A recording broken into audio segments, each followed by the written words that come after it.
Overpopulation, victims of our own success.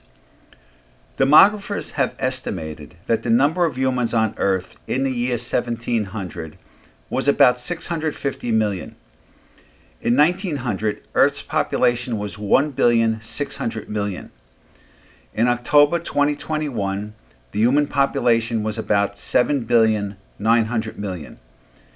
In 2022, the population increased to 7,975,000,000, an increase of 0.83% from 2021.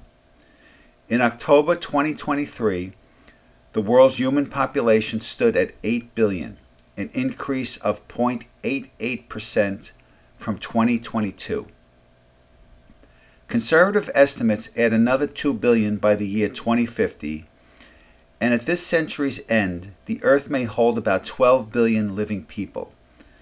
The United Nations has a worst-case scenario where the population will exceed 15 billion by 2100, which would be almost double what the Earth now feeds.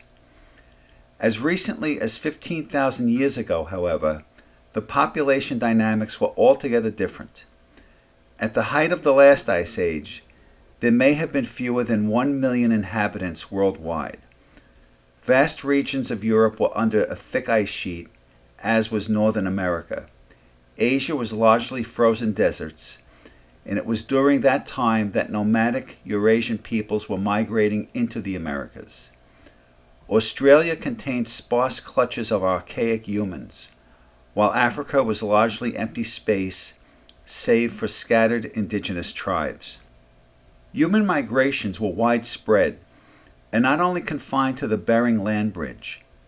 The coal-barren steppes of Asia forced Mongolian peoples to invade the southern islands of Southeast Asia, ultimately mixing their genes with native Australoid groups to form the Polynesians, Micronesians, and Melanesians. Europe was no exception. Caucasians migrated deep into Africa, leaving behind their tools, their bones, and their genes. The 36,000-year-old Hofmeyr skull, discovered in South Africa, looks remarkably European. Anthropologists acknowledge this as evidence that Europeans migrated to the bottom of Africa during the last glaciation.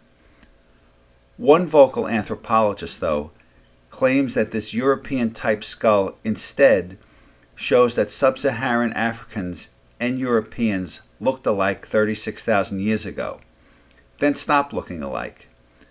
The skull looks noticeably different than modern sub-Saharan skulls. The 7,000-year-old Asilah skull of the Sudan shows distinct hybridization. Just by looking at the Caucasian body and facial features of modern Sudanese, Ethiopians, and population pockets throughout Africa, common sense says that Paleolithic Europeans migrated to South Africa and throughout Africa during the Ice Age and hybridized with the indigenous population. Then, 11,700 years ago, the Holocene interglacial arrived, and human subspecies, both pre-existing and hybridized, filled almost every corner of the globe.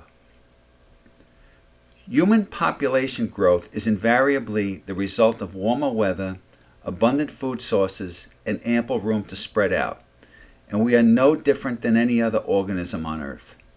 We are opportunists, and when we get a foothold, we colonize and we try to dominate our environments. It's instinctive.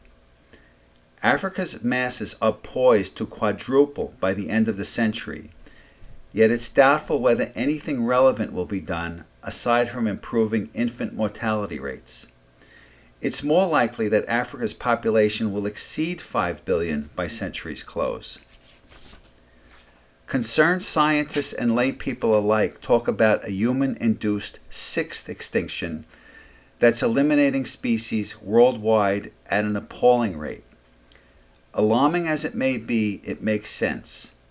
Is it any wonder that before the end of the millennium, the only animals remaining besides humans will be cats, dogs, rats, and cockroaches? The ground and the oceans will be misused, sterilized, and distilled in an effort to extract raw materials for fuel. It will not matter if it's fossil fuel or the metals and minerals for solar, electric, or nuclear generators. There's just a limited amount the Earth can provide. We're tearing the Earth apart, extracting lithium, zinc, cobalt, and other minerals. And what do we do with these toxic batteries when they expire? The United States filters out 99% of the pollution from coal burning. For now, I choose fossil fuel. We Earthlings should have been based on the moon years ago, creating the means to transport valuable resources from there to here. But greater minds think that landing a man on Mars makes better sense. An eye-opening article states that the Earth's maximum carrying capacity is 10 billion people, while other articles are not as generous. Many organisms experience population crashes when their numbers exceed their food and space requirements. Human beings should not be any different. In 1798, Thomas Malthus wrote an essay on the principal population, warning of a population-induced human die-off. There is a possibility that a biological self-destruct switch buried in Homo sapiens' DNA will awaken to force our numbers to plummet if overpopulation threatens our species' future. The self-destruct switch could be anything from an autoimmune disease that limits reproduction to the emergence of an incurable cancer-like virus. Not an extinction, but a purging. Restricting births per family has been attempted with heartbreaking consequences. For many years, China practiced selective abortion in favor of boys. Chinese girls were abandoned on the streets by their kin. India's treatment of girls and women might be even worse. Does anyone think that religions and religious leaders should be encouraged or forced to change their teachings on childbirth and contraception? There will not be any miracles to bail us out, such as the heroic colonization of other planets or even space. We're on our own, but what to do about it? Thank you. See you soon.